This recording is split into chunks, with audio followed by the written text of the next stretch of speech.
చాలా రోజులు అయిపోయింది. మంచి కామెడీకి మ్యూజిక్ చేసి బ్యాక్గ్రౌండ్ స్కోర్ కానీ, సో ఆ ఫన్ నిజంగా ఎంజాయ్ చేస్తామని. ఒక సీన్కి బ్యాక్గ్రౌండ్లో వాయిస్తో ఫన్ చేయొచ్చు అండ్ ఇన్స్ట్రుమెంట్స్తో కానీ. సో అది ఓవరాల్గా మూవీ చూసేటప్పుడే ఆ హై వచ్చింది. అంటే బాగా ఎంజాయ్ చేస్తూ వర్క్ చేయడానికి స్కోప్ వచ్చింది. అండ్ సాంగ్స్ కూడా సో రియల్లీ ఐ ఎంజాయ్డ్ అండి ప్రతి ఒక్కటి చెక్కి. And so I feel that నేను ఎంజాయ్ చేస్తే ఆడియన్స్ కూడా అంత ఎంజాయ్ చేస్తారు, each and every lyrics and movie కానీ అంతా కూడా. ఓకే, రాజతరం గారు, మీరు సినిమాను థియేటర్లోనే చూడండి అన్నారు ఇందాక, కానీ మీరే ఇక్కడ ఓటీటీలో వచ్చేస్తున్నట్టుగా పెట్టేశారు కదా, ఏంటి? లేదండి, లేదా? అదే అంటే ప్రతి సినిమా ఏదో ఒక టైంలో ఓటీటీలో రావాలి. అలాంటప్పుడు ఎలాగో వచ్చేస్తుంది. నేను చెప్తాను. సో ఇప్పుడు ఇంట్లోనే ఒకళ్ళు ఇద్దరు కలిసి చూడడం వేరు, థియేటర్లోని ఒక 200-300 మందితో కలిసి మొత్తం పెద్ద స్క్రీన్ మీద ఆ సౌండ్తో లైట్లన్నీ ఆపేస్తే నాకు ఇప్పటికే అండి, నేను చాలాసార్లు కొన్ని ఇంటర్వ్యూలో కూడా చెప్పాను, నాకు ఒక్కడు అన్న సినిమా చూసినప్పుడు it was the first time ఒక్కడనే థియేటర్కి వెళ్ళి చూసిన సినిమా అది.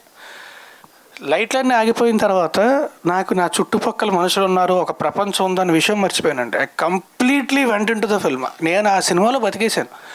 అప్పటి నుంచి ఐ స్టార్టెడ్ తెగ్గ చూడడం మొదలుపెట్టాను థియేటర్ల సినిమాలు. సో ఒక కలెక్టివ్ వ్యూయింగ్ ఎక్స్పీరియన్స్, ఎస్పెషల్లీ ఒక కామెడీ సినిమాకి కలెక్టివ్ వ్యూయింగ్ ఎక్స్పీరియన్స్ అనేది చాలా ఇంపార్టెంట్ అండి. చాలా ఎక్స్పీరియన్స్ డిఫరెంట్ ఉంటుంది. ఒక 30 మంది 40 మంది కలిసి చూస్తే ఒక సినిమా వేరు, మనం ఒక్కలే కూర్చొని చూస్తే వేరు. సో ఒక ఎంటర్టైన్మెంట్, మంచి ఎమోషన్. అండ్ థియేటర్లో సినిమా చూస్తే వచ్చే ఎఫెక్ట్ ఇంట్లో చూస్తే ఖచ్చితంగా రాదండి.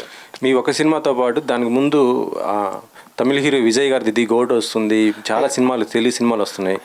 వీటికంటే ముందు పవన్ కళ్యాణ్ గారి బర్త్డే సెకండ్న ఉంది, వాళ్ళు వరుసగా వేస్తున్నారు సినిమాలు. మీకు ఎఫెక్ట్ పడదా ఈ సినిమా పైన? ఒక్కటి చెప్తానండి, మనం చాలాసార్లు కూడా పండగకి, సంక్రాంతి పండగకి మనకి 4 సినిమాలు రిలీజ్ అవుతాయి, 5 సినిమాలు రిలీజ్ అవుతాయి.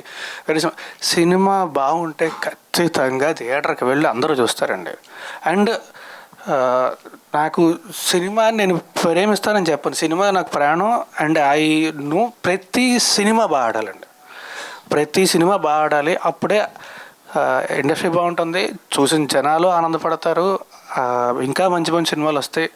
సో ప్రతి సినిమా ఆడాలి అండ్ బాగుంటే చూస్తారండి ఖచ్చితంగా. ఒకవేళ సినిమా నచ్చకపోతే, బాగాలేదు అంటే చూడదు, బాగుంటే ఖచ్చితంగా చూస్తారండి. ఎన్ని సినిమాలని చూస్తారు. అన్ని సినిమా రాజతరం గారు త్వరలో బిగ్ బాస్ పోతున్నాడు అని. బిగ్ బాస్ ఇక్కడే మీరేనా? సరే, ఆమె క్లాస్ట్రోఫోబిక్ అండి, ఐ కాంట్. సార్ న్యూస్ ఎలా వచ్చింది? గట్టిగా ఒక రూమ్లో కూర్చోబెడితే కాసేపు కూర్చోలేడు ఆయన. ఫ్రాంక్లీ ఒక రూమ్లో గట్టిగా కూర్చోబెడితే కాసేపు కూర్చోలేడు, బయట తిరుగుతుంటాడు, అటు పిల్లి తిరిగినట్టు తిరుగుతుంటాడు. ఆయన తీసుకుపోయి బిగ్ బాస్ హౌస్లో ఫైట్. మేము ఫస్ట్ చూసినప్పుడు మేము ఈ అమ్మాయి పంపించారు నాకు, is going to Bigg Boss house, ఛాన్సే లేదన్నా నేను. క్లాస్ట్రోఫోబిక్ అండి నాకు.